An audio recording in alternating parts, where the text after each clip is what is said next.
ಎಲ್ಲ ಹಿರಿಯ ಮುಖಂಡರು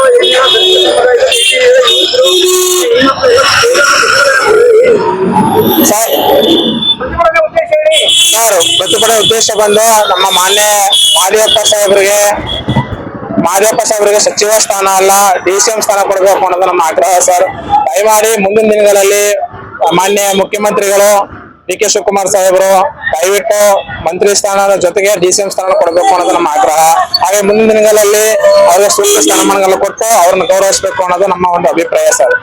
ಹಾಗಾಗಿ ಮುಂದಿನ ದಿನಗಳಲ್ಲಿ ಅವರು ಈ ಪ್ರಸ್ತುತ ದಿನಮಾನಗಳಲ್ಲಿ ಸಂವಿಧಾನ ಪೀಠಕ್ಕೆ ಸರ್ಕಾರಿ ಕಚೇರಿಯಲ್ಲಿ ಓದೋದಾಗಿರ್ಬೋದು, ಮತ್ತೆ ಹಿಂದುಳಿದ ವರ್ಗಗಳಿಗೆ ಸಾಕಷ್ಟು ಸೌಲಭ್ಯಗಳು, ಹಾಗೆ ಒಂದು ಕೊಲೆ ಆಗಿರ್ಬೋದು, ನೇರ ಸಾಲಗಳಾಗಿರ್ಬೋದು, ಮತ್ತೆ ಫಲಾನುಭವಿಗಳನ್ನ ಸಾಕಷ್ಟು ಸರಿ ಕೆಲಸ ಮಾಡಿದ್ದಾರೆ. ಹಾಗಾಗಿ ನಾವು ಅವ್ರಿಗೆ ಮುಂದಿನ ದಿನಗಳಲ್ಲಿ ಅದೇ ಇಲಾಖೆಗಳನ್ನ ಕೊಟ್ಟು, ಸಮಾಜ ಕಲ್ಯಾಣ ಇಲಾಖೆ ಕೊಟ್ಟು ಅವ್ರನ್ನ ಗೌರವಿಸಬೇಕು ಅನ್ನೋದು ನಮ್ಮ ಒಕ್ಕೂರಲಿನ ದಲಿತ ಸಮುದಾಯದ ಒಕ್ಕೂರಲಿನ ಒಂದು ಆದೇಶ ಆಗಿದೆ ಸರ್. ಈಗ ಮಲ್ಲಿಕಾರ್ಜುನ ನಿಮ್ಮ ಸಮುದಾಯದಲ್ಲಿ ಮಲ್ಲಿಕಾರ್ಜುನ ಖರ್ಗೆ ಅವರು ಹೌದು ಪರಮೇಶ್ವರ್ ಅವರಿಗೆ ಉಪಮುಖ್ಯಮಂತ್ರಿ ಸ್ಥಾನ ಕೊಟ್ಟಿದ್ದಾರೆ. 60-45 ವರ್ಷ ಸೀನಿಯರ್ ಉನ್ನತ ಮಟ್ಟದ ಸ್ಥಾನದಲ್ಲಿದ್ದು SC ಮಾದೇವಪ್ಪ ಎಲ್ಲ ಕಡೆಗಣಿಸಿದ್ದಾರೆ ಅಂತ ದೊಡ್ಡ ಪ್ರಶ್ನೆ ಮಾಡ್ತಾರೆ ಸರ್. ಕಡೆಗಣಿಸೋದು ಅನ್ನೋ ಒಂದು ಭಿನ್ನಾಭಿಪ್ರಾಯ ನಮ್ಮಲ್ಲಿ ಬೇಡ. ಪರಮೇಶ್ವರ್ ಸಾಹೇಬರು ಸಹ ನಮ್ಮ ದಲಿತ ಸಮುದಾಯದವರೇ, ಮತ್ತೆ ಪ್ರಿಯಾಂಕ ಖರ್ಗೆ ಸಾಹೇಬರು ಸಹ ನಮ್ಮ ದಲಿತ ಸಮುದಾಯ. ಅವ್ರ ಜೊತೆಗೆ ನಮ್ಗೆ ಮಹದೇವಪ್ಪ ಸಾಹೇಬರು ಸಹ ಹಿರಿಯ ಮುತ್ಸದಿ, ಒಬ್ಬ ಹಿರಿಯ ದಿಟ್ಟ ರಾಜಕಾರಣಿಗಳು, ಸಂವಿಧಾನದ ಆಶಯದಲ್ಲಿ ಬೆಳೆದು ಬಂದಂತವ್ರು, ತಲಾ ಸಮುದಾಯದಲ್ಲಿ ಬಂದಂತವ್ರು. ಅವ್ರಿಗೂ ಸಹ ಒಂದು ಸೂಕ್ತ ಸ್ಥಾನಮಾನವನ್ನ ನೀಡಬೇಕು ಅನ್ನೋದು ನಮ್ಮ ಒಂದು ಆಶಯ ಸರ್. ಈ ಒಂದು ಪ್ರತಿಭಟನೆ ಹೈಕಮಾಂಡ್ ಅನ್ನೋದಿದೆಯಲ್ಲ, ರಾಹುಲ್ ಗಾಂಧಿ, ಸೋನಿಯಾ ಗಾಂಧಿ ಅವರಿಗೆ ತಲುಪಿರುತ್ತಾ ಸರ್? ಖಂಡಿತ ತಲುಪಲೇಬೇಕು. ತಲುಪಿದ್ರೆ ನಮ್ಗೆ ಒಂದು ಸೂಕ್ತ ಸ್ಥಾನಮಾನಗಳು ದೊರಕಬೇಕು. ನಮ್ಮ ಮೈಸೂರು ಭಾಗದಲ್ಲಿ, ಮೈಸೂರು ಪ್ರಾಂತ್ಯದಲ್ಲಿ ಯಾವುದೇ ರೀತಿಯಾದಂತಹ ಸ್ಥಾನಮಾನಗಳು ಈ ಸರಿ ಮಾನ್ಯ DK ಶಿವಕುಮಾರ್ ಸಾಹೇಬರ ಸರ್ಕಾರದಲ್ಲಿ ನಮಗ್ ದೊರಕಿಲ್ಲ. ಮೈಸೂರು ಹಳೆ ಮೈಸೂರು ಭಾಗ ಒಂದು ಇದರಲ್ಲಿ ನಮ್ಗೆ ಯಾವುದೇ ರೀತಿಯಾದಂತಹ ಸ್ಥಾನಮಾನ ದೊರಕಿಲ್ಲ. ಆಗಿ ಹಳೆ ಮೈಸೂರು ಭಾಗದಲ್ಲಿ ಒಂದು ಸೂಕ್ತ ಸ್ಥಾನಮಾನಗಳು ಕೊಡಬೇಕು ದಲಿತರಿಗೆ ಅನ್ನೋದು ನಮ್ಮ ಒಂದು ಬೇಡಿಕೆ ಸರ್. ಇನ್ನೊಂದೇ ಒಂದು ವಿಷಯ, ದಲಿತ ಮುಖ್ಯಮಂತ್ರಿ ಆಗ್ತಕ್ಕಂಥ ಬಹಳ ಪ್ರತಿಭಟನೆಗಳು, ಸಂವಾದಗಳು, ವಿಚಾರ ಸಂಕಿರಣ ನಡೀತಾನೆ ಇದೆ.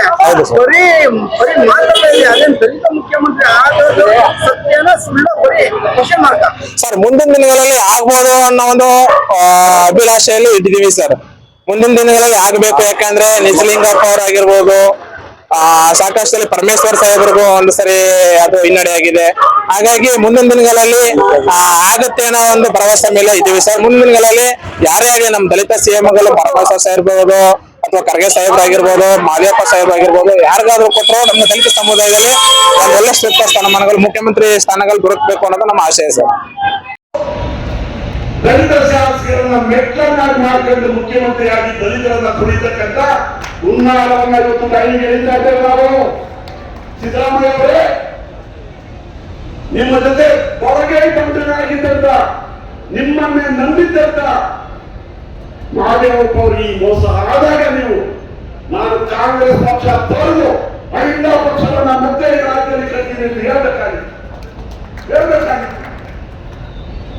ಈ ಆಕ್ರೋಶ ವೇದಿಕೆಯಲ್ಲಿರ್ತಕ್ಕಂಥ ಸ್ವಾಮೀಜಿಗಳು, ಬೌದ್ಧ ಭಿಕ್ಕುಗಳು ಮತ್ತು ಎಲ್ಲ ದಲಿತ ನಾಯಕರಲ್ಲಿ ಇದೆ. ಕೆಲವರು ಬರಕ್ಕಾಗಿಲ್ಲ, ಗೊತ್ತು ಏನು ಬಂದಾಗ ಬಂದಿಲ್ಲ, ಯಾವ ಕಾರಣಕ್ಕಾಗಿ ಬಂದಿಲ್ಲ ಅಂತ ಗೊತ್ತು. ಸಿದ್ದರಾಮಯ್ಯ ಅವರು ತಮ್ಗೆ ಏನಾದ್ರು ಮಾಡ್ಬೋದು ಅಂತ ಆಸೆ ಆಕಾಂಕ್ಷಿಸಿದಂತ ಕೆಲವರು ಬಂದಿಲ್ಲ. ಎಲ್ಲರಿಗೂ ಎಷ್ಟು ಜನ ನಾನು ಬಾಬಾ ಸಾಹೇಬ್ ಅಂಬೇಡ್ಕರ್ ಸ್ಥಾಪನೆ ಮಾಡಿರ್ತಕ್ಕಂಥ ಸಮತಾ ಸೈನಿಕರ ರಾಷ್ಟ್ರೀಯ ಅಧ್ಯಕ್ಷನಾಗಿ, ಅವರೇ ಸಂಸ್ಥಾಪಿತ ಬುದ್ಧಿಸ್ಟ್ ಸೊಸೈಟಿ ಆಫ್ ಇಂಡಿಯಾದ ರಾಷ್ಟ್ರ ಉಪಾಧ್ಯಕ್ಷನಾಗಿ, ಬಾಬಾ ಸಾಹೇಬ್ ಅಂಬೇಡ್ಕರ್ ಸ್ಥಾಪನೆ ಮಾಡಿದಂತ ಪೀಪಲ್ಸ್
ಮೂಡಿಸುವುದಕ್ಕಾಗಿ ಭಾರತದ ಎಲ್ಲಾ ಪ್ರಜೆಗಳಿಗೆ ಭಾರತದ ಎಲ್ಲ ಪ್ರಜೆಗಳಿಗೆ ಸಾಮಾಜಿಕ ಸಾಮಾಜಿಕ ಆರ್ಥಿಕ ಮತ್ತು ರಾಜಕೀಯ ನ್ಯಾಯವನ್ನು ವಿಚಾರ ಅಭಿವ್ಯಕ್ತಿ ನಂಬಿಕೆ ಧರ್ಮ ಮತ್ತು ಉಪಾಸನೆಯ ಸ್ವಾತಂತ್ರ್ಯವನ್ನು ಸ್ಥಾನಮಾನ ಮತ್ತು ಅವಕಾಶಗಳ ಸಮಾನತೆಯನ್ನು ದೊರೆಯುವಂತೆ ಮಾಡುವುದಕ್ಕಾಗಿ ವ್ಯಕ್ತಿ ಗೌರವ ದೇಶದ ಏಕತೆ ಮತ್ತು ಸಮಗ್ರತೆಗಾಗಿ ಎಲ್ಲರಲ್ಲಿ ಭ್ರಾತೃತ್ವ ಭಾವನೆಯನ್ನು ಮೂಡಿಸುವುದಕ್ಕಾಗಿ ದೃಢ ಸಂಕಲ್ಪ ಮಾಡಿ ನಮ್ಮ ಸಂವಿಧಾನ ಸಭೆಯಲ್ಲಿ 1949ನೇ ಇಸವಿ ನವೆಂಬರ್ ತಿಂಗಳ 26ನೇ ದಿನದಂದು ಈ ಸಂವಿಧಾನವನ್ನು ನಮಗೆ ನಾವೇ ಅರ್ಪಿಸಿಕೊಂಡು ಅಂಗೀಕರಿಸಿ ಶಾಸನವಾಗಿ ವಿಧಿಸಿಕೊಂಡಿದ್ದೇವೆ.